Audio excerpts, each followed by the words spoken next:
Hello friends, मेरा नाम है स्वप्निल और आज हम देखेंगे बजट 23 के कुछ इंपॉर्टेंट चेंजेस जो एक सैलरी और बिजनेस पर्सन को अप्लीकेबल है। तो शुरू करते हैं वीडियो। तो पहला पॉइंट है, इनकम टैक्स की लिमिट जो पहले 5 लाख थी उसे बढ़ाकर अभी 7 लाख कर दिया गया है। मतलब अभी आपको 7 लाख रुपए तक के इनकम पे कोई टैक्स देने की ज़रूरत नहीं है। बट एक चीज़ का ध्यान दीजिए कि ये जो लिमिट है ये न्यू रिजिम को अप्लीकेबल है, ओल्ड रिजिम को नहीं।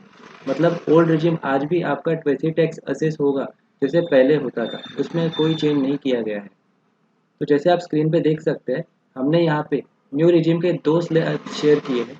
जो पहले प्रीवियस टैक्स स्लैब भी हमने दिया है और यहाँ पे न्यू स्लैब भी हमने कवर किया हुआ है। तो आप यहाँ देख सकते हैं, पहले सरकार ने टोटल 7 टैक्स स्लैब दिए हुए थे जो अभी हटाकर 6 कर दिए गए। तो यहाँ पे आप देख सकते हैं, 0 to 3 लाख रुपीज़ की इनकम पे आपको कोई टैक्स देने की ज़रूरत नहीं है। 3 to 6 लाख पे 5%, 6 to 9 पे 10%, 9 to 12, 12 to 15 और अबव 15 आपको 30% टैक्स देना होगा।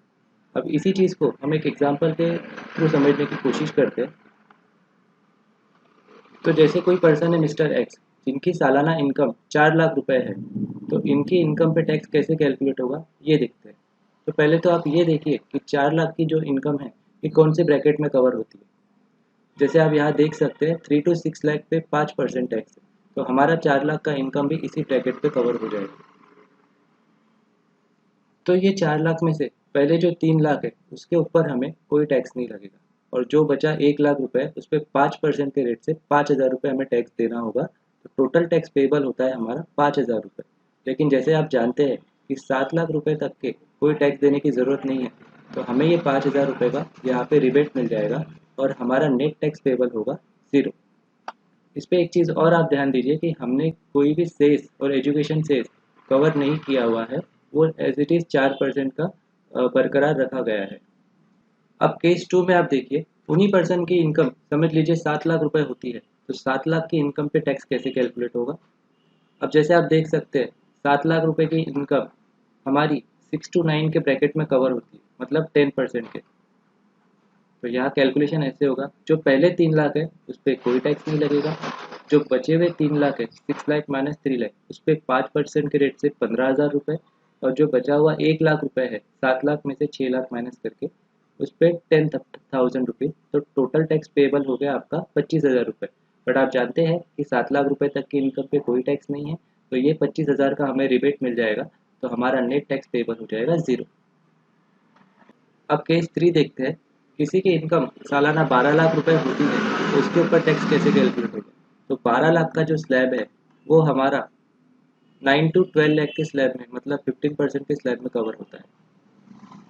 तो जैसे आप देख सकते हैं, पहले 3 लाख पे कोई टैक्स नहीं लगेगा, बाद के 3 लाख पे 5% के हिसाब से 15,000, नेक्स्ट 3 लाख पे 10% के हिसाब से 30,000, एंड नेक्स्ट 3 लाख पे 15% के हिसाब से 45,000 टैक्स लगेगा। ऐसे मिला के टोटल टैक्स आपका होता है 90,000। बट जैसे इस केस में आपका टोटल इनकम 7 लाख को क्रॉस कर चुका है, तो आपको यहाँ पे कोई रिबेट नहीं मिलेगा। इसी के लिए यहाँ पे आपको रिबेट हो गया है 0। तो आपका टैक्स पेबल हो जाएगा 90,000। अब केस 4 में देखिए, किसी पर्सन की इनकम अगर 16 लाख रुपए की होती है, तो उस पर टैक्स कैसे कैलकुलेट होगा, आइए ये समझते हैं। अब 16 लाख की इनकम आपकी अबव 15 लाख के ब्रैकेट में जाती है, मतलब टोटल टैक्स इस पे लगेगा 30% के हिसाब से। तो पहले जो 3 लाख है उस पर तो कोई टैक्स नहीं लगेगा। बचे हुए 3 लाख पे 5% के हिसाब से आपको 15,000 रुपये देना है। नेक्स्ट 3 लाख रुपीज़ पे आपको 10% के हिसाब से 30,000। नेक्स्ट 3 लाख पे आपको 15% के हिसाब से 45,000। नेक्स्ट 3 लाख पे आपको 20 के हिसाब से 60,000। और जो लास्ट के 1 लाख रुपए है, जो आपके 15 लाख से ऊपर है, उस पर 30% के हिसाब से आपको 30,000 टैक्स देना होगा। तो आपका टोटल टैक्स पेबल हो गया 1,80,000। बट अब ये आपका जो टोटल इनकम है ये 7 लाख क्रॉस कर चुका है, तो इस केस में आपको कोई रिबेट नहीं मिलेगा और आपका टोटल टैक्स पेबल हो जाएगा 1,80,000। तो दोस्तों, हमने यहाँ पे 4 एग्जाम्पल के थ्रू ये समझने की कोशिश की है कि हमारा टैक्स कैलकुलेशन कैसे होगा। अभी आगे देखते हैं।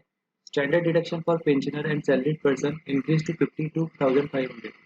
पहले यहाँ पे कोई बेनिफिट न्यू रिजिम में नहीं दिया गया था, जो अभी इस बार सरकार ने इंट्रोड्यूस किया है कि 52,500 रुपये तक के किसी भी सैलरी और पेंशनर को स्टैंडर्ड डिडक्शन दिया जाएगा। ये जो मैं बात कर रहा हूँ ये न्यू रिजिम को अप्लीकेबल है, ओल्ड रिजिम को नहीं। पांचवा पॉइंट है इनकम टैक्स कैलकुलेशन। इस बार पांचवा पॉइंट है इनकम टैक्स कैलकुलेशन आपका इस बार बाय डिफॉल्ट न्यू रिजिम में होगा, बट अगर आप उसे चेंज करना चाहते हैं तो आप उसे ओल्ड रिजिम में चेंज कर सकते हैं। सिक्स्थ पॉइंट है प्रिजम्पटिव टैक्सेशन को लेकर। तो जो बिजनेसमैन है या जो प्रोफेशनल्स है जो सेक्शन 44 एडी और 44 एडी का लाभ लेते हैं, तो उनके लिए एक अच्छी बात है। यहाँ पर बिजनेस के लिए लिमिट 2 करोड़ से बढ़ाकर 3 करोड़ कर दी गई है, और जो प्रोफेशनल्स है उनके लिए लिमिट 50 लाख से बढ़ाकर 75 लाख कर दी गई है। तो ये थे बजट 23 के कुछ इंपॉर्टेंट चेंजेस जो एक इंडियन सिटीजन को हेवीली इम्पैक्ट कर सकते हैं। आई होप ये वीडियो आपको अच्छा लगा होगा। Thank you so much.